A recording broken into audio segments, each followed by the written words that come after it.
మా ప్రియమైన స్నేహితులారా, కాలనివాసులారా, మీ అందరూ కూడా ప్రభువును రక్షకుడైన యేసు ప్రభు వారి శ్రేష్టమైన నామ పేరట ఈ సాయంకాల సమయంలో ముందుగానే మరి క్రిస్మస్ శుభాకాంక్షలు అందరూ తెలియజేస్తూ ఉన్నాం. మరి డిసెంబర్ 4 రాగానే క్రైస్తవ ప్రపంచం అంతటి కూడా మరి యేసు ప్రభు వారి జన్మదినమును కనుక జ్ఞాపకం చేసుకునే వారికి ఉంటున్నారు. దానికంటే ముందుగా ఇప్పుడే మేము బైబిల్ గురించి మరి 3 భాషల్లో పాట పాడాం. ఎందుకంటే మాకు 3 భాషలు వచ్చు కాబట్టి. కానీ ప్రపంచంలో మరి బైబిల్, మా చేతిలో ఉన్నటువంటి బైబిల్ మరి 3000 కంటే అధికారికమైన భాషల్లో ప్రింట్ అయింది. కనుక తెలుగు, హిందీ, గుజరాతీ, కన్నడ, మరాఠీ, తమిళ్ ఇలా చూసామంటే అనేకమైన భాషల్లో ప్రింట్ అయింది.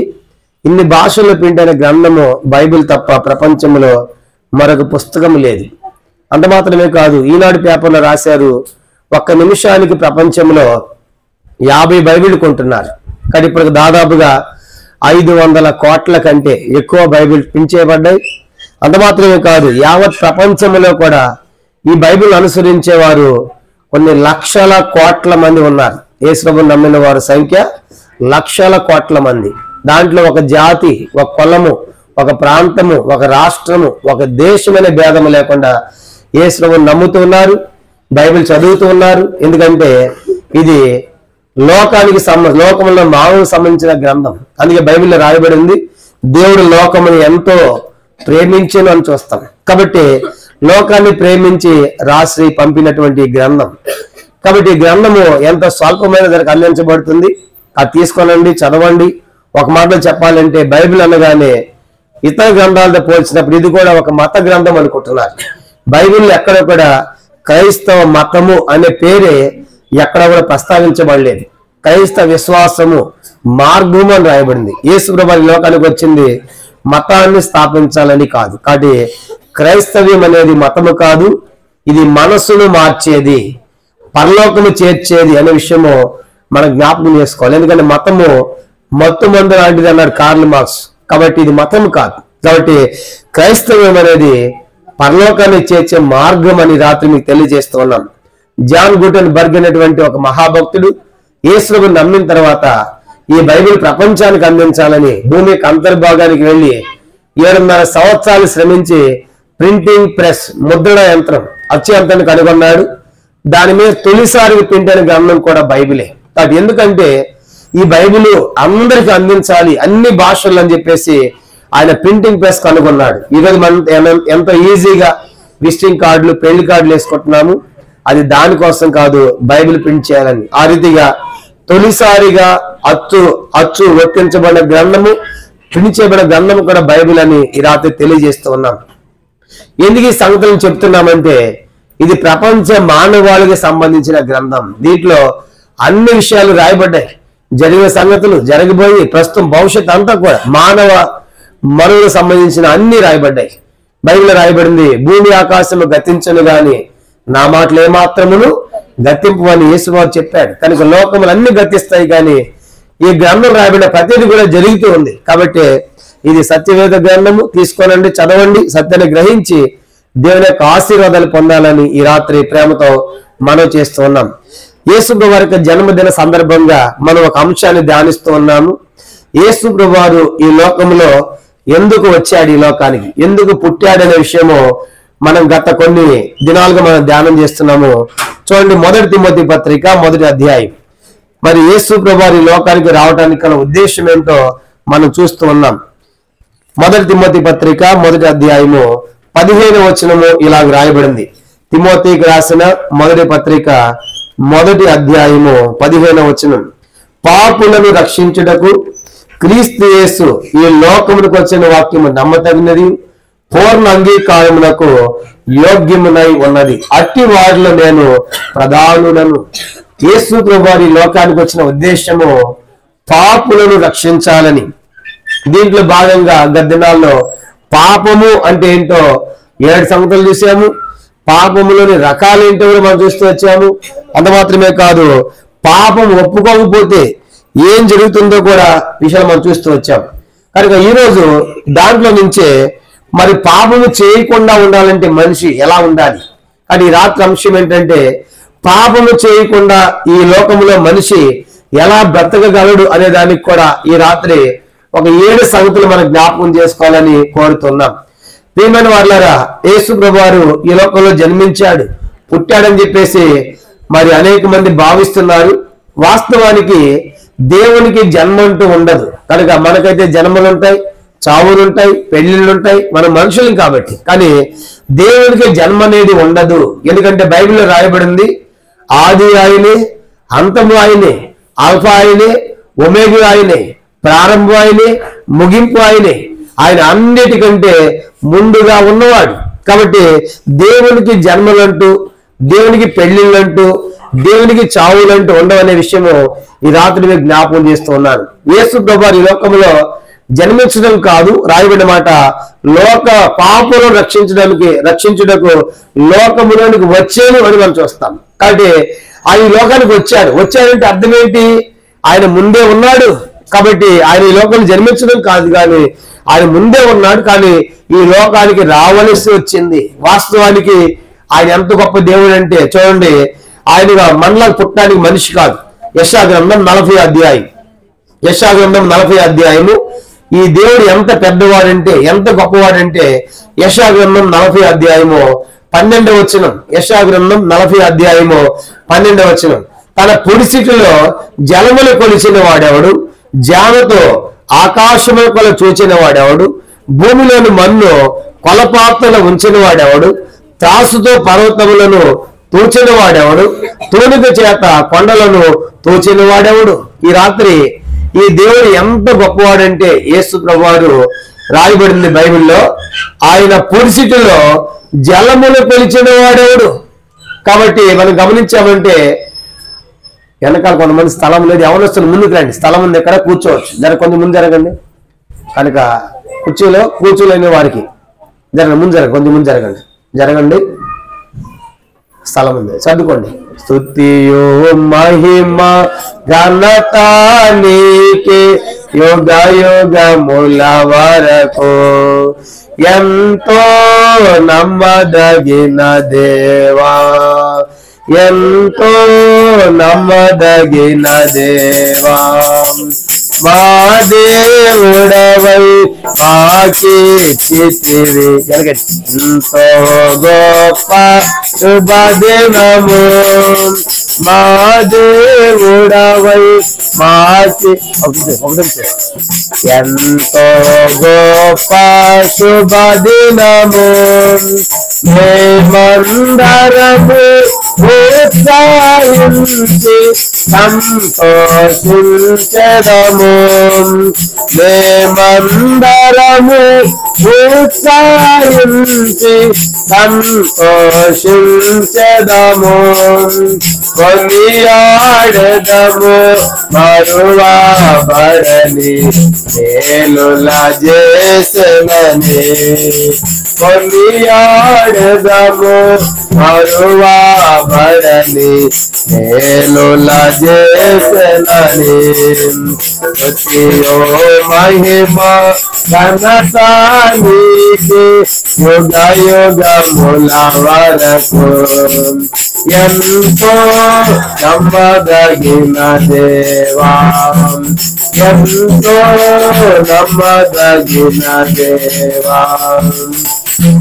మా ప్రియమైన స్నేహితులారా, ఈ రాత్రి చదివిన వాక్యము యెషయా గ్రంథం 40వ అధ్యాయం 12వ వచనంలో రాయబడింది. చూడండి, యేసు ప్రభువారు ఎంత పెద్ద దేవుడు అంటే, ఎంత గొప్ప దేవుడు అంటే ఆయన గురించి ఇక్కడ 5 విషయాలు చెప్పబడ్డాయి. ఒకటి, తన పొడిసిటిలో జలములు కొలిచిన వాడెవడు?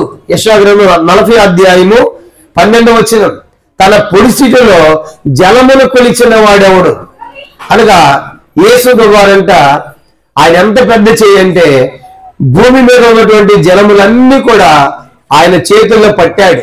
చూడండి, భూమి మీద మొత్తము 29% మాత్రమే భూమి ఉంది, 71% అంతా కూడా నీరే ఉంది.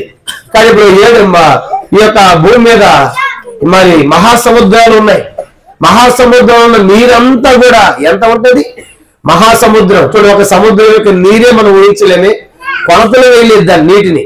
కనుక డ్యాముల్లో ఉన్న దాన్ని టీఎంసీలో కొలతలు వేస్తారు. కనుక ఆ మట్టాన్ని బట్టి కనుక పలానా టీఎంసీలు అది. కానీ సముద్రం నీటిని ఏ శాస్త్రవేత్త కొలత వేయలేడు. అంత నీరు సముద్రంలో ఉంటే భూమి మీద ఉన్న సముద్రం నీరంతా కూడా ఆయన పురిసిటిలో ఆయన చేతిలో పెట్టాడు. ఈ రాత్రి ఈ దేవుడు ఎంత గొప్పవాడంటే సముద్రాల్లో ఉన్న నీరంతా కూడా ఆయన చేతిలో పెట్టాడంటే ఆయన ఎంత గొప్ప దేవుడై ఉండాలి. అలాంటి దేవుడు ఈ లోకానికి వచ్చింది. అంత మాత్రమే కాదు, రెండో రాయబడింది జ్ఞానతో ఆకాశమును చూచిన వాడెవడు. రెండో సంగతి రాయబడింది ఈ దేవుడు ఎంత పెద్దవాడంటే ఆయన జ్ఞానంట ఆకాశాన్ని కొలిచింది. చూసారా? కాబట్టి ఈ రాత్రి ఆలోచించండి, ఆకాశాన్ని ఎవరు కొలగలరు? ఆకాశ వైశాల్యం ఎంత అని చూసినప్పుడు శాస్త్రవేత్తలు కూడా ఆకాశాన్ని కొలవలేకపోయారు. అలాంటిది ఈ రాత్రి దేవుడు ఎంత గొప్పవాడంటే ఆకాశమును ఆయన జ్ఞానంతో కొలిచాడు. అంటే ఆయన ఎంత గొప్ప దేవుడు ఉంటాడు. అలాంటి దేవుడు ఈ లోకానికి వచ్చింది. అంత మాత్రమే కాదు, రాయబడింది భూమిలోని మన్ను కొలపాత్రలో ఉంచిన వాడెవడు. భూమి మీద ఉన్న మన్ను అంతా కూడా 29% మాత్రమే భూమి ఉంది. ఆ భూమి అంతా కూడా యేసు ప్రభువు ఆయన చేతుల్లో పట్టుకున్నాడంట, కొలిచాడంట. కాబట్టి ఆయన యొక్క పిడికిడి, ఆయన యొక్క దోషుడి ఎంత పెద్దదిగా ఉండాలి. అంత మాత్రమే రాయబడింది త్రాసుతో పర్వతములను తూచిన వాడేవాడు. ఈ దేవుడు ఎంత గొప్పవాడు, ఎంత బలవంతుడు అంటే ఆయన చేత్తో పర్వతములను తూచాడు, జోకాడంట. చూసారా? ఆయన ఎంత గొప్ప దేవుడు. అంత మాత్రమే కాదు, తూనిక చేత కొండలను తోచిన వాడేవాడు. ఎన్ని కొండలు ఉన్నాయి భూమి మీద, ఎన్ని పర్వతాలు ఉన్నాయి, వాటన్నిటిని దేవుడు అంట ఒక చేతిలో పట్టి తూయగలడు. అంటే ఆయన ఎంత బలమైన దేవుడు. కానీ రాత్రి అందుకే ఆ దేవునికి మన మందిరాన్ని కట్టలేం. సొలొమోను అనేటువంటి ఒక రాజు మందిరాన్ని కట్టాలనుకుంటే బంగారముతో కట్టాడు. కానీ దేవుడు ఏమన్నా అంటే సొలొమోను నేను నీలాంటి మనిషి అనుకున్నావు, మందిరాన్ని కట్టావు, కనుక నా స్థితి ఏంటి చూడండి. ఆయన ఎంత గొప్పదండి. మొదటి రాజుల గ్రంథం 8వ అధ్యాయం. మొదటి రాజులు 8వ అధ్యాయం. ఈ భూలోకానికి వచ్చిన దేవుడు ఎలాంటి వాడంటే మొదటి రాజులు 8వ అధ్యాయము చదువుదాము. మొదటి రాజుల గ్రంథం మనం గమనించామంటే సొలొమోను మందిరం కట్టిన తర్వాత దేవుడు మాట్లాడుతూ మొదటి రాజులు 8వ అధ్యాయం చూడండి 27వ వచనం. మొదటి రాజులు 8వ అధ్యాయము 27వ వచనం చదువుదాం. 27 నిశ్చయముగా దేవుడు ఈ లోకమందు నివాసము చేయుడు, ఆకాశ మహాకాశములు సైతము నిన్ను పట్టజాలవు. నేను కట్టించిన ఈ మందిరం ఎలాగూ పట్టును.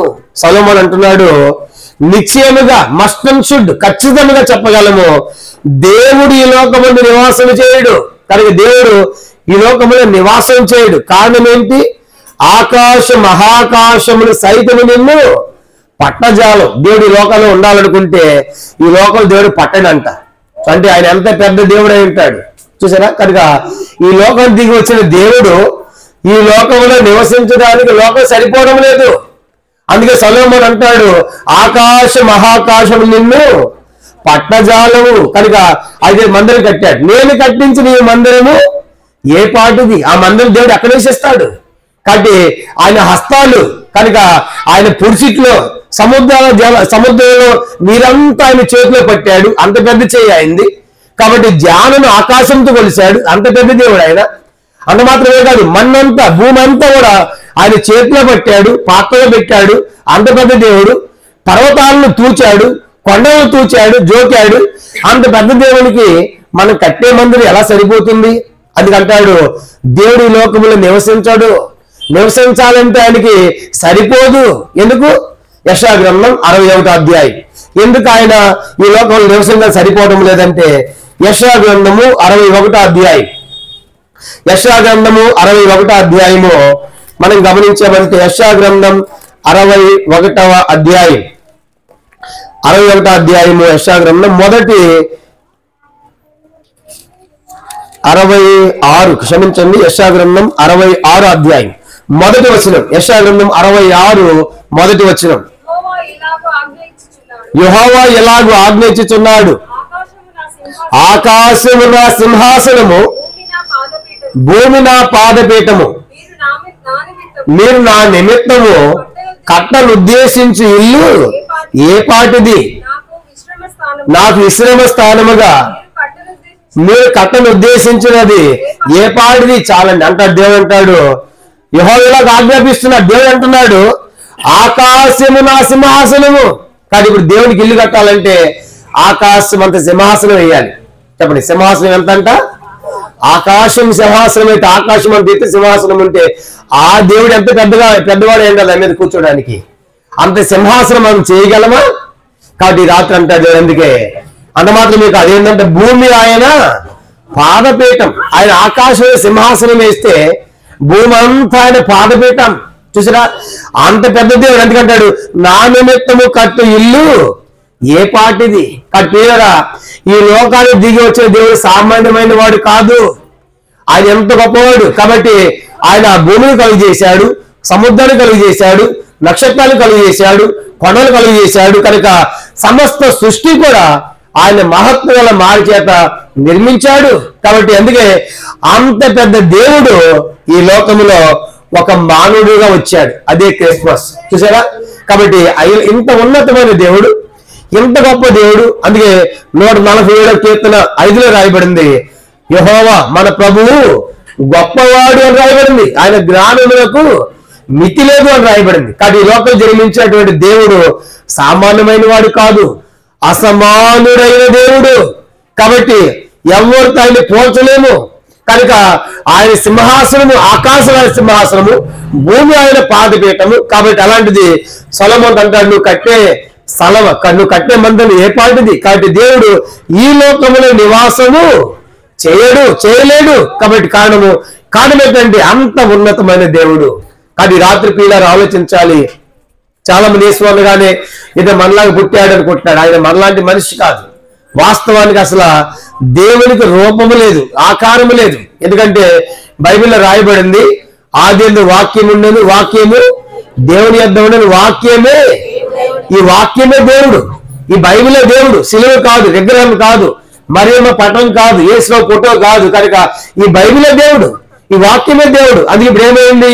ఆ వాక్యమైన దేవుడు ఈ లోకానికి ఎలా రావాలి?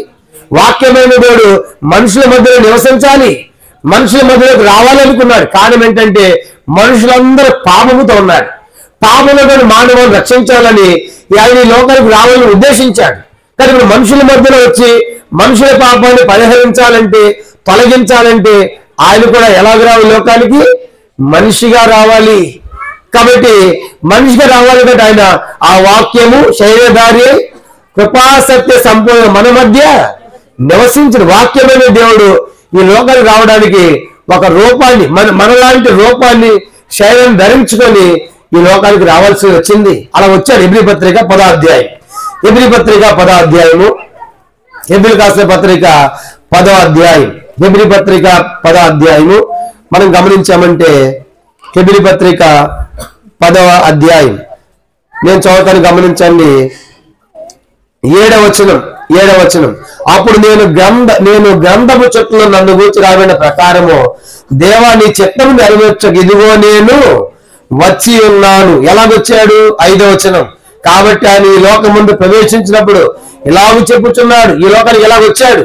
బలి అర్పణ కోరలేదు గాని నాకొక శరీరమును అమర్చితివి. వాక్యమైన దేవుడు ఒక శరీరాన్ని అమర్చుకున్నాడు, ఒక శరీరాన్ని ధరించుకున్నాడు. ఆయనకు ఆకారం లేదు, ఆయన మనలాంటి మనిషి కాదు, రూపం లేదు దేవుడికి. ఎందుకంటే దేవుడు ఆత్మ. చెప్పండి, దేవుడు ఎవరంట?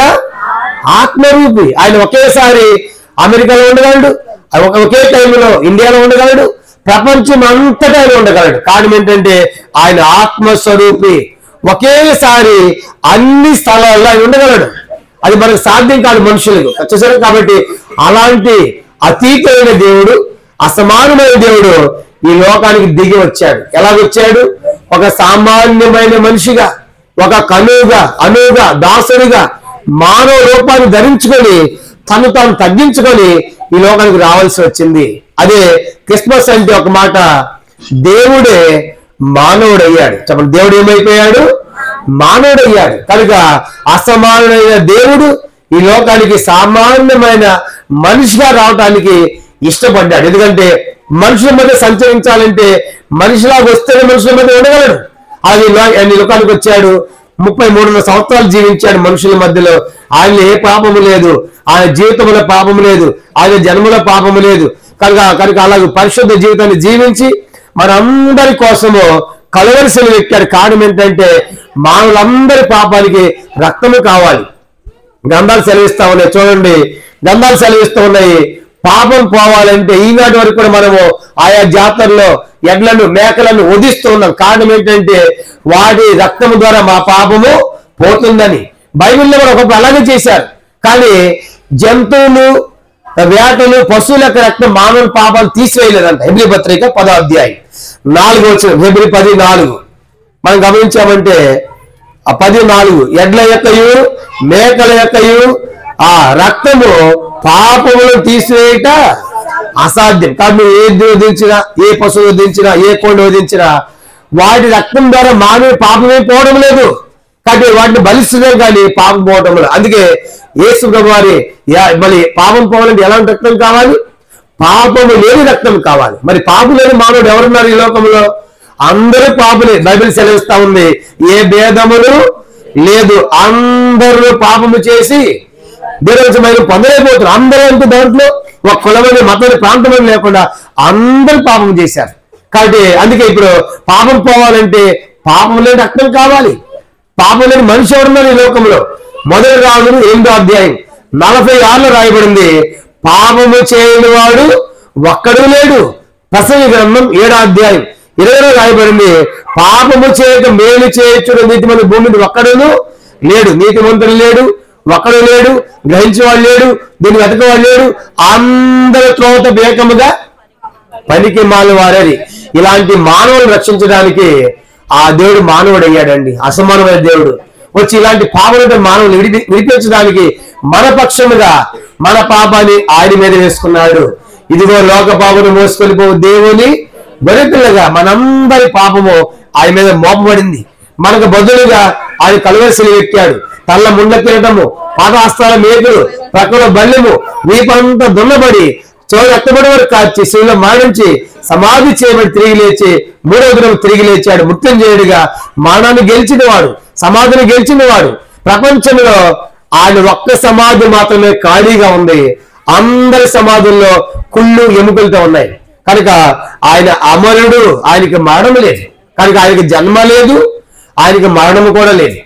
కానీ మన కోసము మరణించాల్సి వచ్చింది. కాబట్టి ఇలా అలాంటి దేవుడు ఈ లోకంలో పుట్టాడు. ఎందుకంటే పాపులను రక్షించాలని. ఈ రాత్రి అంశం ఏంటంటే మరి పాపం చేయకుండా ఉండాలి అంటే యేసుని నమ్మినటువంటి మనము పాపం చేయకుండా ఎలా ఉండగలము? పాపం చేయడానికి ఈ రాత్రి 7 వాక్యాలు మనం చదువుదాము.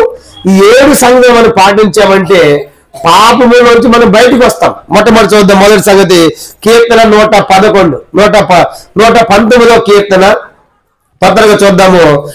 యేసు ప్రభువు పాపం రక్షించాలని వచ్చాడు. మన అంశం దాంట్లో ఇది 3వ వర్తమానంగా మనం చూద్దాం. ఏంటంటే పాపము చేయకుండా ఉండాలంటే అది ఎలా సాధ్యమవుతుందో మనం చూద్దాం. కీర్తన 119, 11వ వచనం. 119 కీర్తన 11వ వచనం.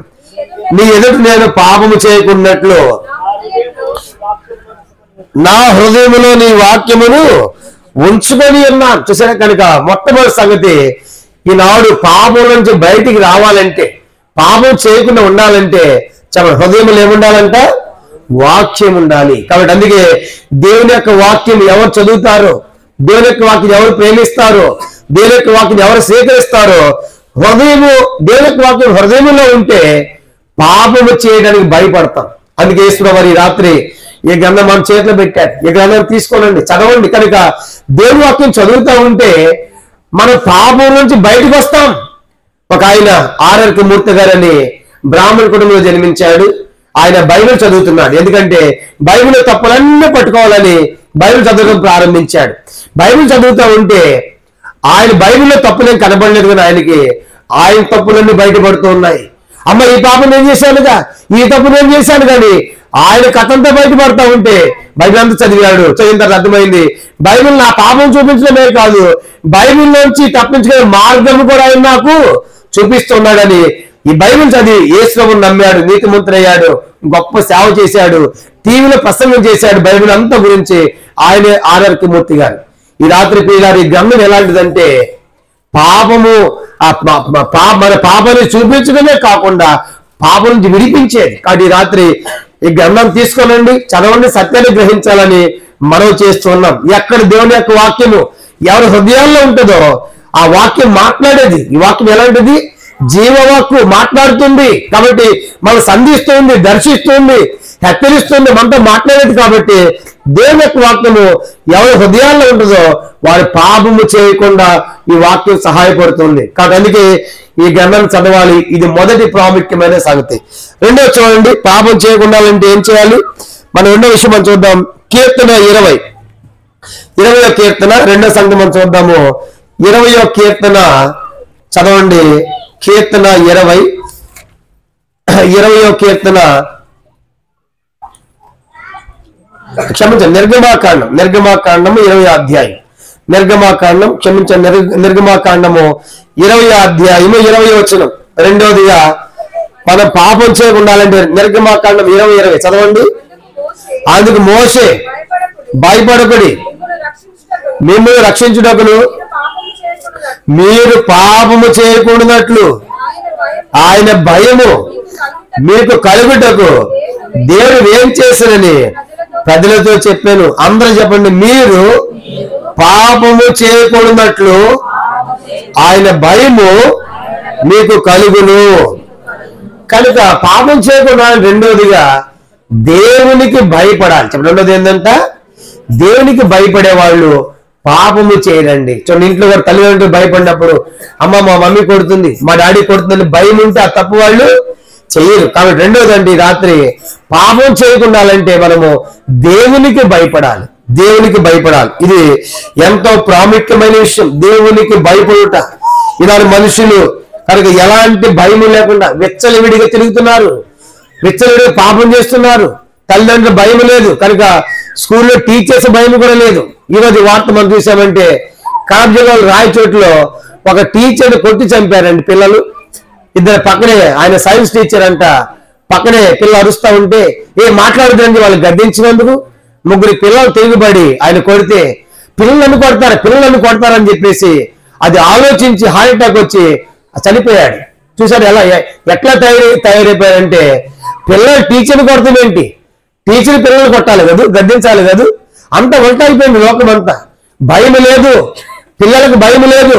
స్కూల్లో, కాలేజీలో, ఇంట్లో కూడా ఈనాడు తల్లిదండ్రులు కొట్టే పిల్లలు ఎంతమంది లేరు మనం చూస్తాను. కారణం ఏంటి? భయం లేదు.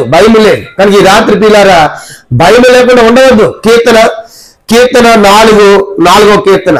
4వ కీర్తన 4వ వచనంలో రాయబడిన మాట, నువ్వు పాపం చేయకుండా ఉండాలంటే, నువ్వు కనుక పాపం చేస్తూ ఉంటే నీలో భయం ఉంటుంది, భయపడతావు.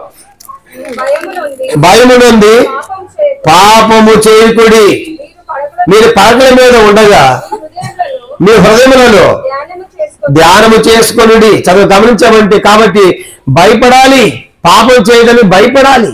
కాబట్టి ఆ తప్పు చేయడానికి భయపడాలి. శిక్ష ఉంది కదా, ప్రతిదానికి శిక్ష ఉంది. కాబట్టి రాత్రి పిల్లారా ప్రభు అంటాడు పాపం చేయకుండా ఉండాలంటే రెండవదిగా మనం దేవునికి భయపడాలి. మొట్టమొదటిగా దేవుని యొక్క వాక్యం ఎవరి హృదయాల్లో ఉంటుందో వారు పాపము చేయకుండా అడ్డుకుని గద్దిస్తూ ఉంటది. రెండవదిగా పాపం చేయని వారు ఎవరంటే దైవ భయము కలిగిన వారు. అందుకే యోసేపు పాపం చేయడానికి అవకాశం వచ్చింది. ప్రతిదినం శోధిస్తా ఉంది పోతీఫరు భార్య. ఆయన అంటాడు కనుక నేను దేవునికి భయపడేవాడు, ఇలాంటి ఘోరమైన కార్యం ఎలా చేస్తాను అని తప్పించుకున్నాడు. కారణం ఏంటంటే దేవునికి భయపడేవాడు ఈ లోకంలో పాపము చేయడు. ఇలాంటి పాపంలో తింటా తాగుతూ జీవిస్తున్నావు అంటే కారణం ఏంటంటే దేవుని భయం లేకుండా ఉన్నావు. అది రాత్రి దేవుడు మాట్లాడుతున్నాడు. రెండవదిగా ఎందుకు ఈ లోకానికి వచ్చాయంటే ఆ పాపను విడిపించడానికి మనం దేవునికి భయపడాలి. ఇది రెండవ ప్రాముఖ్యమైన సంగతి. మూడవది చూడండి, మూడవదిగా మనం పాపం చేయకుండా ఈ లోకంలో ఏం చేయాలి? మూడవ సంగతి 1 యోహాను పత్రిక 3వ అధ్యాయం 9వ వచనం. మూడవ సంగతి 1 యోహాను పత్రిక 3వ అధ్యాయము 9వ వచనం. 1 యోహాను 3:9. దేవుని మూలముగా పుట్టిన ప్రతి వానిలో ఆయన బీజము నిలుచును గనుక వాడు పాపము చేయుడు కనుక. చదవండి. వాడు దేవుని మూలముగా పుట్టినవాడు గనుక పాపము చేయజాలడు. అందరు చెప్పండి. మూడవది, దేవుని మూలముగా పుట్టినవారు పాపము చేయరు. కాబట్టి దేవుని మూలంగా పుట్టాలంటే మనమంతా తల్లిదండ్రులు పుట్టాం. మనమంతా ఒక తల్లికి తండ్రికి, తల్లి తండ్రి మనకు జన్మనిచ్చారు. అది మన దేవునికి పుట్టాం. ఎవరు మీ తండ్రి అంటే తండ్రి పేరు చెబుతాం, ఎవరు మీ తల్లి అంటే తల్లి పేరు చెబుతాం. మరి దేవునికి పుట్టాలంటే ఎట్లాగు? దేవునికి ఎలా పుడతాం? దేవునికి పుట్టడం అంటే 1 యోహాను పత్రిక 5వ అధ్యాయం 1వ వచనం చదవండి. దేవునికి పుట్టడం అంటే 1 యోహాను పత్రిక 5:1 యేసే క్రీస్తై ఉన్నాడని నమ్ము ప్రతివాడును దేవుని మూలముగా పుట్టి ఉన్నాడు. చాలండి. కానీ దేవుని పుట్టడం అంటే ఏమని నమ్మాలంటే యేసే క్రీస్తు, యేసు రక్షకుడు, క్రీస్తు అభిషక్తుడు, పరిపాలించేవాడు, ఆయన నా పాపం కోసం చనిపోయాడని నమ్మటమే దేవునికి పుట్టడం. యోహాను సువార్త 1వ అధ్యాయం 12లో రాయబడింది. యోహాను 1:12 సువార్తలో తను ఎందరు అంగీకరించరో అనగా తన నామమునందు విశ్వాసం ఉంచే వారికి దేవుని పిల్లలైన అధికారము అనుగ్రహించారు. కనుక దేవుని పుట్టడం అంటే దేవుని నుండి విశ్వాసం ఉంచడం, తను ఎందరు అంగీకరించరు తన నామందు విశ్వాసం ఉంచటం. దేవుని పుట్టడం అంటే మనలాగా రక్తముతో శరీరంతో పుట్టేది కాదు. చదవండి. యోహాను సువార్త 1వ అధ్యాయం 13వ వచనం 13-14 వారు దేవుని వల్ల పుట్టిన వారే గాని రక్తం వల్లైనను, శరీరేచ్ఛల వల్లైనను, మానుషేచ్ఛల వల్లైనను పుట్టిన వారు కాదు. ఎవరు వారంటే యేసు ప్రభువుని విశ్వాసం ఉంచిన వారు, శరీరముతోను రక్తముతోను మనుషుల ఇచ్చల కోరిక పుట్టిన వారు కాదు. మనం ఎట్లా పుట్టాం? తల్లిదండ్రుల కంటే శరీర ఇచ్చలతో, శరీర కోరికలతో, రక్తముతో పుట్టాం. అదే విషయం. ఇది నా రక్తమురా అంటారు. ఎందుకు? తండ్రి ఏమంటారు? నా రక్తం, తల్లి నా రక్తం. మనమంతా మనుషుల యొక్క కోరికలతో, ఇచ్చలతో, రక్తంతో పుట్టాం. యేసు పుట్టడం అంటే అలా పుట్టేది కాదు. ఇది యేసు పుట్టడం అంటే ఆయనని విశ్వాసం ఉంచిన వారు రక్తముతోను శరీరేచ్ఛలతోను మనుషులతో పుట్టిన వారు కారు. కానీ రాత్రి యేసుని విశ్వాసం ఉంచడమే దేవునికి పుట్టడం. అందుకే అదే 1 యోహాను పత్రిక 3వ అధ్యాయం 3లో రాయబడింది. దేవునికి పుట్టడం అంటే యోహాను సువార్త 3వ అధ్యాయం, క్షమించండి, యోహాను సువార్త 3:3లో ఏమని రాయబడింది? యోహాను సువార్త 3:3 దేవుని మూలంగా పుట్టడం అంటే యోహాను సువార్త 3:3 అందుకు యేసు అతనితో ఒకరు కొత్తగా జన్మిస్తేనే కానీ అతడు దేవుని రాజ్యమును చూడలేడని మీతో నిశ్చయముగా చెప్పుచు. కొత్తగా జన్మించాలి. యేసు పుట్టాలంటే కొత్తగా పుట్టాలి. 5వ వచనం, అది అధ్యాయం 5వ వచనం. యేసు ఇట్లా నేను ఒకడు నీటి మూలముగాను ఆత్మ మూలగాను జన్మిస్తేనే కానీ అతడు దేవుని రాజ్యంలో ప్రవేశింపలేడని మీతో నిశ్చయంగా చెప్పుచున్నాను. ఇప్పుడు చెప్పండి. దేవుని పుట్టడం అంటే మొట్టమొదటి యేసే క్రీస్తు అని నమ్మటం. యోహాను 1:12 ప్రకారం ఆయన యందు విశ్వాసం నుంచి ఆయన్ను అంగీకరించడం. అలా అంగీకరించిన వారు రక్తముతో శరీరముతో మనుషుల కొరకు పుట్టిన వారు కాదు. మనమంతా ఇప్పుడు ఎవరికి పుట్టామంటే దేవునికి పుట్టాం. మనమంతా చెప్పండి, దేవుని పుట్టాం. అందుకే మనకేం పేరంటే దేవుని బిడ్డలు, పరిశుద్ధులని పేరు. మన తండ్రి ఎవరు? పరలోకమందున్న మా తండ్రి. మనం దేవునికి పుట్టాం. ఎట్లాగూ? రక్తముతో కాదు, శరీరంతో కాదు, మనుషులతో కాదు, యేసును నమ్మాం కాబట్టి ఆయనకు మనం పుట్టాం. అది ఇప్పుడు యోహాను 3:3 ప్రకారం ఏం చేయాలంటే కొత్తగా జన్మించాలి. మనమంతా కొత్త జన్మ. కొత్త జన్మ అంటే ఏంటి? 5వ వచనం చెప్పాడు, నీటి మూలముగాను ఆత్మ మూలముగా. అందుకే మనమంతా నీటిలో బాప్తిస్మ సాక్ష్యం ఇచ్చాం.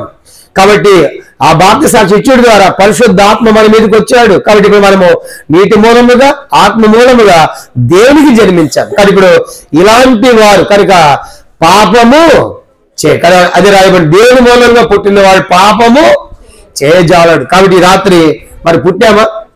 ఏ రోజున యేసుని విశ్వాసం ఉంచావు? ఏ తారీఖున యేసు కొరకు బాప్తిస్మ సాక్ష్యం ఇచ్చావు? ఆ రోజు దేవునికి పుట్టినట్టు లెక్క. కాబట్టి అలా పుట్టినటువంటి వారు పాపము చేయలేరంట. ఎందుకంటే నేను దేవుని బిడ్డ అయ్యాను కదా. కాబట్టి నేను దేవుని కుమార్తెను కదా, నేను నన్ను చూస్తాను, దైవ భయంతో జీవిస్తారు. కాబట్టి అలాంటి వారు పాపము చేయలేరు. కాబట్టి ఇది మూడవ ప్రాముఖ్యమైన సంగతి. మొదటిది పాపం చేయకుండా ఉండాలంటే ధర్మశాస్త్రం వాక్యం ఉంది, వాక్యం చదవాలి, వాక్య హృదయంలో ఉండాలి. రెండవది పాపం చేయకుండా ఉండాలంటే దేవునికి భయపడాలి. మూడవది పాపం చేయకుండా ఉండాలంటే దేవునికి మనము పుట్టాలి. తల్లిదండ్రులు పుట్టినట్టుగా కాదు, కానీ విశ్వాసము ద్వారా, యేసువాను హృదయ సేవించడం ద్వారా, నీటి బాప్తిస్మము ద్వారా మన దేవునికి పుట్టినట్టు అవుతుంది. అలాంటి వారి పాపము చేయలేరు. మూడవది. నాలుగవది చూడండి, మనం పాపం చేయకుండా అంటే నాలుగవది ఏం చేయాలి? మొదటి యోహాను పత్రిక 3వ అధ్యాయము 6వ వచనం. మొదటి యోహాను పత్రిక 3వ అధ్యాయము 6వ వచనం. 3 చదవండి. ఆయన యందు నిలిచి ఉండేవాడు ఎవడును పాపము చేయడు, పాపము చేయవాడు ఎవడును ఆయనను చూడలేదు. కానీ నాలుగో సంగతి ఏంటంటే పాపం చేయకుండా ఉండాలంటే ఏం చేయాలి? నాలుగోది ఆయన యందు నిలిచి ఉండాలి. అందరు చెప్పండి, దేవుని యందు నిలిచి ఉండేవాడు పాపము చేయడు.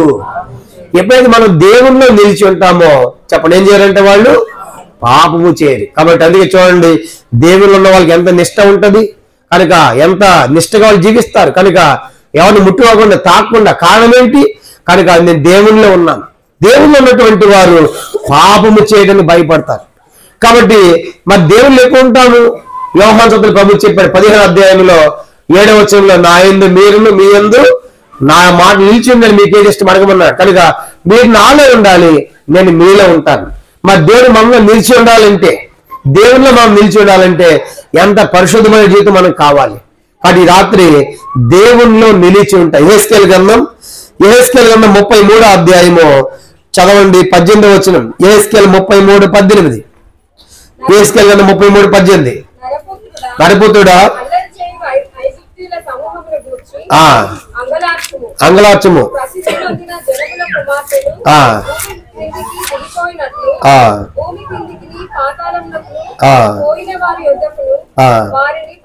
క్షమించండి, యెహెజ్కేలు గ్రంథం 33:18 అండి. 33:18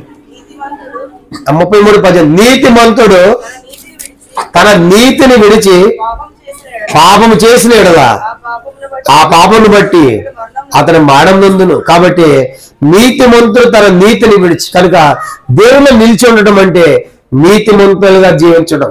కాబట్టి ఈ రాత్రి జ్ఞాపకం చేసుకోవాలి, ఎవరు పాపం చేయాలంటే దేవుని యందు నిలిచి ఉన్నటువంటి వారు. కాబట్టి ఎప్పుడైతే నువ్వు దేవుల్లో ఉంటావో కనుక దేవుళ్ళు ఉన్నటువంటి వారు పాపం చేయడానికి భయపడతారు. ఇది 4వ ప్రాముఖ్యమైన సంగతి. 5వ చూడండి, 5వదిగా పాపం చేయడం అంటే ఏం చేయాలంటే 5వ సంగతి మనం చదువుదాము.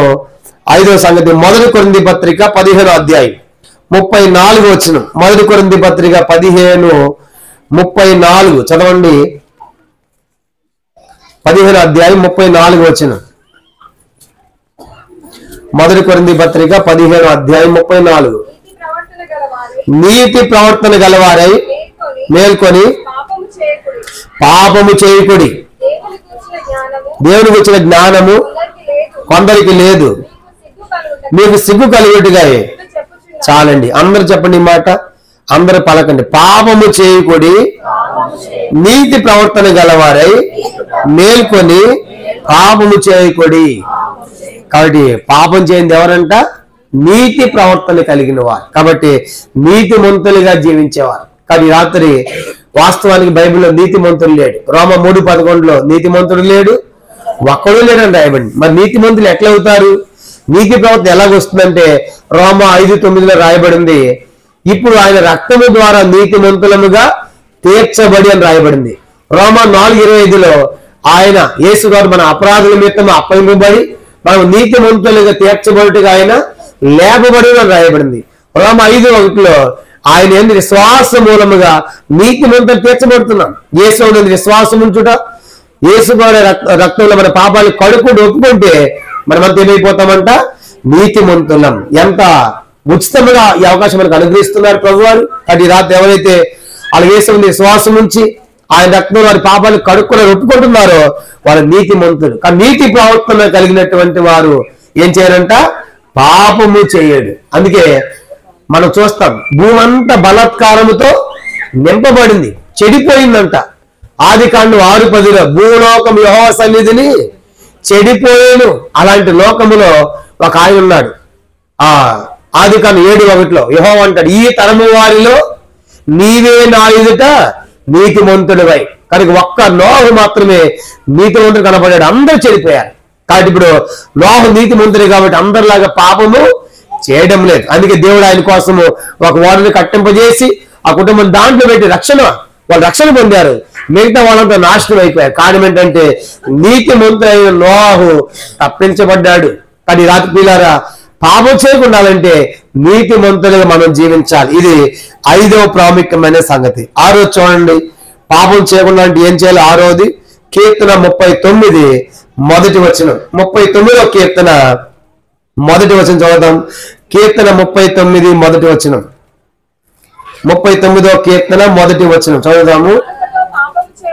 నా నాలుకతో పాపము చేయకున్నట్లు నా మార్గములను జాగ్రత్తగా చూచుకొందును. చాలండి. కాబట్టి మనము పాపం చేయకుండాలంటే నాలుకతో మన మార్గాలు ఏం చేయాలంట? జాగ్రత్తగా చూసుకోవాలి. నేను పోయే మార్గం ఏంటి, ఈ మార్గంలో నేను చేసే పని ఏంటి అని మన మార్గాలను జాగ్రత్తగా చూసుకుంటే పాపము చేయము. ఎందుకంటే మార్గాలు చాలా ఉన్నాయి ఈ లోకంలో. మార్గాలు 8:6-16 రాయబడింది. 8:6-16 మార్గములలో నిలిచి చూడి, పురాతన మార్గాల గురించి విచారించుడి, మేలు కలుగు మార్గం ఏది అని అడిగి అందులో నడుచుకోండి, అప్పుడు మీకు నెమ్మది కలుగును. అయితే వాళ్ళు మేము అందులో నడుచుకోవాలంటున్నారు. కాబట్టి ఎన్నో మార్గాలు ఉన్నాయి ఈ లోకంలో, ఎన్నో మార్గాలు. ఈ మార్గాలు ఏం చేస్తా ఉన్నాయి? సామెత అంటాడు కదా, ఒకని ఎదుట కనబడి మార్గము సరి అయినదిగా కనబడుతుంది, తొదగది మనలు తోపిస్తారు. అలాంటి మార్గాలు. కానీ మరి ఈ రాత్రి ఏంటి మార్గము? యోహోషు 14:6 నేనే మార్గమును, నేనే సత్యమును, నేనే జీవమునైనా, నా ద్వారానే తప్ప ఎవరు పరలోక తండ్రి వద్దకు ప్రవేశింపరు. కాబట్టి ఈ రాత్రి ఆలోచించాలి. రకరకాల మార్గాలు వెళ్తున్నారు. చివరికి ఆ మార్గాలు మరణానికి త్రోవతీస్తూ ఉన్నాయి. కాబట్టి ఈశ్వర మార్గం, ఈ మార్గము నిత్య జీవాన్ని నడిపిస్తా ఉంది. కాబట్టి మనము ఏ మార్గం వెళుతున్నాం అనే గ్రహం మనకు ఉండాలి. కాబట్టి మార్గములను గురించి జాగ్రత్తగా ఆలోచించుకుంటే మనం పాపము చేయం. చూసి కొన్నిసార్లు వెళ్ళే మార్గాలు సరిగా లేదనుకోండి ఏం చేస్తాము? ఈ రోడ్డు సరిగా లేదంటే మళ్ళీ ఏం చేస్తాం? ఇంకో రోడ్డుకి వెళ్తాం. ఏది మంచిగా ఉందో ఆ రూట్కి వెళ్తాం. కొన్నిసార్లు మేము కార్లో ప్రయాణం చేసి వచ్చేది ఆయా ప్రాంతాలు ముందు తెలుసుకుంటాం. ఆ ఊరికి చాలా మార్గాలు ఉంటాయి, చాలా రూట్లు ఉంటాయి. నేను మనం నైట్ దయానంద నగర్ వెళ్ళా, జీడిమెట్ల దగ్గర సూరారం కాలనీ వెళ్ళా ఒక మీటింగ్కి. వాళ్ళ ఫోన్లో మాట్లాడి ఎట్లా రావాలని అంటే మార్గాలు చాలా ఉన్నాయి దానికి వెళ్ళటానికి. అన్న పలానా రూట్లో వద్దు, అదంతా గుంతల రోడ్డు కాబట్టి కష్టము, పలానా రూట్లో రా అని చెప్పారు. అంటే చూసారా మనకు మార్గాలు ఎన్ని ఎన్నుకున్నాము. కనుక స్పీడ్గా పోవాలి, త్వరగా పోవాలి, మంచి మార్గం కావాలి. కానీ వాళ్ళు చెప్పిన రూట్లో పోతే క్షేమంగా చేరుకున్నాం. మిగతా రోడ్డు బాగోలేదంట. అంటే మార్గాలు ఎన్నో ఉన్నాయి. ఎందుకంటే మంచి మార్గమే వెతుక్కుంటున్నాం కదా. ఆ రీతిగా ఈ రాత్రి మనం పోయే మార్గం ఏంటి, కనుక ఈ మార్గం ఎక్కడికి పోతా ఉంది అని ఆలోచించాలి. కానీ బైబిల్ సెలవిస్తా ఉంది, మార్గమే యేసు ప్రభువారు, ఆయన తప్ప వేరొక మార్గము, వేరొక దారి పరలోకానికి లేదు. పరలోకం చేరాలంటే ఆయన ద్వారానే, నేనే మార్గం అన్నాడు. కాబట్టి ఈ రాత్రి ఆయన నమ్మితే, ఆయన మార్గంలోకి వస్తే, చెప్పే కదా యేసు మతాన్ని స్థాపించేవాడు కాదు, ఈయన మార్గమైన దేవుడు. కాబట్టి మార్గంలోకి రావాలి. కాబట్టి ఎప్పుడైతే మనం మార్గం ఆలోచిస్తామో మనం పాపము చేయము. ఇది 6వ ప్రాముఖ్యమైన సంగతి. 7వ ఆఖరి ముగిద్దాం. అది చూసి మనం ముగిద్దాం. 7వది యెహెజ్కేలు గ్రంథం 3వ అధ్యాయం 21వ వచనం. యెహెజ్కేలు గ్రంథం 3వ అధ్యాయము పాపం చేయకుండా ఉండాలంటే యెహెజ్కేలు గ్రంథం 3వ అధ్యాయము 21వ వచనం. యెహెజ్కేలు గ్రంథం 3వ అధ్యాయము 21 చదవండి. అయితే పాపము చేయవలదని నీతి గలవాన్ని నీవు హెచ్చరిక చేయగా అతడు హెచ్చరింపబడి పాపము చేయక మానిని ఎడల అతడు అవశ్యముగా బ్రతుకును, నీ మట్టుకు నీవు ఆత్మను తప్పించుకొందు. అందరూ చెప్పండి, పాపము చేయవలదని నీతి గలవానిని నీవు హెచ్చరిక చేయగా అతడు హెచ్చరింపబడి పాపము చేయక మానిని ఎడల అతడు అవశ్యముగా బ్రతుకును. కానీ ఇప్పుడు పాపం చేయకూడదని వాళ్ళకి ఏం చేయాలంటే మనము హెచ్చరిక చేయాలి. అప్పుడు ఏం చేయాలి చెప్పండి?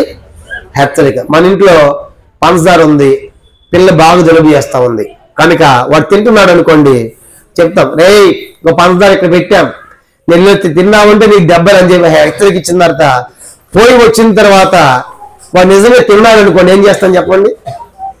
తల్లిని ఏం చేస్తాం మనం? ఖచ్చితంగా కొడతాం. ఏం చెప్పాను రా నీకు, తినద్దని చెప్పానుగా, అసలే జలుబు అయితే మళ్ళీ తిన్నావుగా అని హెచ్చరిక ఇచ్చేదాన్ని వాడు ఏం చేశాడు? తిన్నగా కొడతాం ఖచ్చితంగా.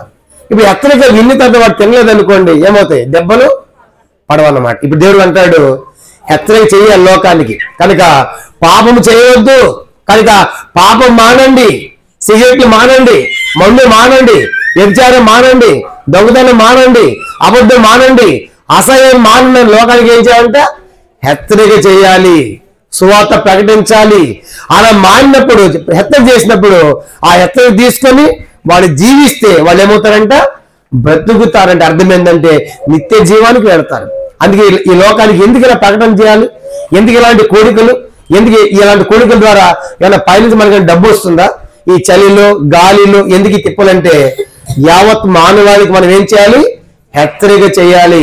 అనేక మంది పాపములో ఉన్నారు, అనేక మంది కనుక పాపం ద్వారా నిత్య నరకానికి వెళ్తున్నారు కాబట్టి వాళ్ళందరికీ మనము హెచ్చరిక చేయాలి. అందుకే ఇలా ప్రకటిస్తే ఎవరు కూడా ప్రకటించమని ఎవరు పంపించలేదు మనల్ని, కానీ ఎవరు మనకు డబ్బులు ఇవ్వటం లేదు. ఎందుకు మనం ప్రకటిస్తున్నామంటే అందరికి ఏంటి హెచ్చరికలు అంటే అందరూ మారాలి, మార్పు చెందాలి, పాపమును వేడాలి, సరైన మార్గంలోకి రావాలి, మారు మనసు పొందాలి, కొత్త జన్మ పొందాలి. ఒకప్పుడు మేము కూడా అలాగే మీలాగే తిన్నాం, మీలాగే తాగాం, మీలాగే జీవించాం, లోకంలో ఇష్టానుసారంగా మేము బ్రతికాం. అలా దేశంలో నమ్మిన తర్వాత మా జీవితాలు మారిపోయినాయి. సిగరెట్లు పోయినాయి, మందు పోయింది, తాగుడు పోయింది. ఒక నీతివంతమైన జీవితము యేసు మాకు అనుగ్రహించాడు. ఈ రాత్రి అది పొందాలంటే అది పొందాలి నీ కోసమే ఈ హెచ్చరిక, నీ కోసమే ఈ మాటలు, నీ కోసమే ఈ సత్యం ప్రకటిస్తూ ఉన్నాం. కాబట్టి మీరా ప్రభువుని విశ్వాసం ఉంచండి, ఈ హెచ్చరికలు తీసుకుని నేను కూడా అలాగూ జీవించాలి అనేది నీ తీర్మానం అయితే ఎంత బాగుంది ఈ రాత్రి. దానికోసం యేసు వారు యావత్ మానవాళికి కూడా హెచ్చరిక చేయమన్నాడు. హెచ్చరిక చేయటం వరకు మా బాధ్యత కానీ బలవంత పెట్టేది కాదు. ప్రభు అన్నాడు మీరు వెళ్ళండి, ప్రకటించండి, ఎవరు చేర్చుకుంటారో ఆ ఇంటికి సమాధానం. ఎవరైతే ఇది మాది కాదు మాకు కాదు అంటారో మీ పాద దులిపి వెళ్ళిపోమన్నారు. ఈ రాత్రి పేలారా, ఈ రాత్రి ఈ మాటలు చెప్పడం చింతిస్తూ ఉన్నాం. కాబట్టి ఎంతో చక్కని మాటలు మీకు రాత్రి అందించబడ్డాయి. అసమానమైన దేవుడు ఈ లోకంలో ఒక సామాన్యం ఎందుకు వచ్చాయంటే ఇలాంటి పాపంలో మనం విడిపించడానికి రావడమే కాకుండా పాపంలోంచి విడిపించబడి పాపం చేయడానికి కూడా కొన్ని సాధనాలు పెట్టాడు. అవన్నీ ఈ రాత్రి మేము ముందు పెట్టాం. వీటిని పాటించామంటే అద్భుతంగా పాపం మనం తప్పించబడతాం. పాపం తప్పించబడి పరలోక రాజ్యం, పాపం లేని రాజ్యం వెళ్తాం. యుగాలు కూడా ప్రభుతో ఆ నిత్యత్వంలో సదాకాలము ప్రభుతో ఉంటాం. కాబట్టి ఈ రాత్రి ఈ వాక్య వెలుగులో యేసును సేకరించండి. ఆ అసమానమైన దేవుడు నీ కోసము నా కోసము అనుగా కన్నుగా ఒక సామాన్యమైన మనిషిగా పుట్టాడు. కారణం ఏంటంటే ఇలాంటి పాప సంబంధం మానవుని రక్షించడానికి కాను మనశిక్ష ఆయన వేసుకున్నాడు. మన ఆయన మీద పడింది. ఆయన మన కోసం రక్తం కాచి మాయని చనిపోయి సమాధి చేయబడి తిరిగి లేచాడు. అది రాత్రి ఆ ప్రభు శ్వాసం ఉంటే నీకు నిత్య జీవము, పరలోక ప్రవేశము, యుగాలు కూడా ప్రభుతో ఉంటావు. అది పొందాలి అంటే ఈ రాత్రి ప్రభుని విశ్వాసం ఉంచాలి. ఇక మరి యోసేపు అన్న గత సంవత్సరం ఇదే దినాన ఆయన ఈ లోకాన్ని విడిచిపెట్టి ప్రభు దగ్గరికి వెళ్ళాడు. మరి ప్రభు దగ్గరికి వెళ్ళాడు, ఆయన యేసుని విశ్వాసం ఉంచాడు, ఆయన నీతిమంతుడు అయ్యాడు. ఇప్పుడు ఆయన ప్రభు దగ్గర ఎక్కడున్నాడు? ఒక వచనం చదివి మనం ముగిద్దాం అందరం కలిసి. ఆ వచనం యెషయా గ్రంథం 32వ అధ్యాయం చూడండి. యేసుని నమ్మి చనిపోయి ఇప్పుడు ఎక్కడికి పోయినంటే యెషయా గ్రంథం 32వ అధ్యాయం. యెషయా గ్రంథం 32వ అధ్యాయం అందరం కలిసి ఆ వాక్యం చదువుకుని మనం ముగించుకుంటాం. యెషయా గ్రంథం 32వ అధ్యాయము 17వ వచనము అందరం కలిసి. యేసుని నమ్మి చనిపోయిన వారు ఉండే స్థలం ఎలా ఉందో చూడండి. యెషయా గ్రంథం 32:17 చదవండి. నీతి సమాధానమును కలుగజేయును, నీతి వల్ల నిత్యము నిమ్మలము నిబ్బరము కలుగును. అప్పుడు నా జనులు విశ్రమ స్థలములందును ఆశ్రయ స్థానములందును సుఖకరమైన నివాసములందును నివసించెదరు. నీతిమంతులు చేయబడినటువంటి వారు నివసించే స్థలం ఏంటంటే పరలోకములో విశ్రమ స్థలము, విశ్రాంతి. అంత మాత్రమే కాదు, సుఖకరమైన నివాసాలు. అక్కడ ఏడుపు లేదు, బాధ లేదు, దుఃఖం లేదు. ఈ రాత్రి ఆ విశ్రాంతి నీకొద్దా? ఆ సుఖకరమైన పరలోకం నీకొద్దా? ఇంకో మాట చూడండి, ఆ పరలోకం ఎట్లా ఉందంటే ప్రకటన గ్రంథము 21వ అధ్యాయం, ప్రకటన 21వ అధ్యాయము ఈ వచ్చి మనం ముగిద్దాం చివరిగా. ప్రకటన 21వ అధ్యాయము అందరం కలిసి 3వ వచనం 3-4 వచనాలు చదువుదాం. ప్రకటన గ్రంథము ప్రకటన 21వ అధ్యాయం, రెవల్యూషన్ ప్రకటన 21 3-4 వచనాలు కలిసి చదువుదాం. అప్పుడు ఇదిగో దేవుని నివాసం మనుషులతో కూడా ఉన్నది, ఆయన వారితో కాపురం ఉండును, వారైన ప్రజలే ఉండరు. దేవుడు తానే వారి దేవుడై ఉండి వారికి తోడై ఉండును. ఆయన వారి కన్నుల ప్రతి భాష బిందువును తుడిచివేయును. మరణమేక ఉండదు, దుఃఖమైనను ఏడ్పైనను వ్యాధులేక ఉండదు. మొదటి సమయంలో గతించిపోయినని సింహాసనంలో వచ్చిన గొప్ప స్వరము చెప్పుట వింటిని. కాబట్టి మనం చదివిన వాక్యము, దేవుడు మనుషులు కలిసి ఉంటున్నాడంట. దేవుని నివాసం ఎవరితో ఉందంట? మనుష్యులతో. ఒకరోజు మనము దేవునితో ఉంటాం. ఎంత గొప్ప ఆధిక్యత! అక్కడ బాధ లేదు, విశ్రాంతి ఉంది, సుఖం ఉంది. మరి మరణము దుఃఖం ఏడుపు లేకుండా దేవునితో సదాకాలం ఆ రాజ్యంలో ఉంటాం. ఎవరికి భాగ్యం అంటే యేసుని నమ్మిన వారికి. ఈ రాత్రి నీకు కావాలంటే నేడే ప్రభుదేశం విశ్వాసం ఉంచండి, అప్పుడు మీరు మీ ఇంటి వారు గొప్ప ఆత్మరక్షణ పొందేది. ప్రభు అలాగే మనకు సహాయం చేయను గాక. ఆమేన్. ప్రభు వాక్యాన్ని దీవించును గాక. ఒక చిన్న పాట మనం పాడతాము, ఆ తర్వాత ప్రార్థనతో మనం ముగించుకుంటాం. ఒక చిన్న పాట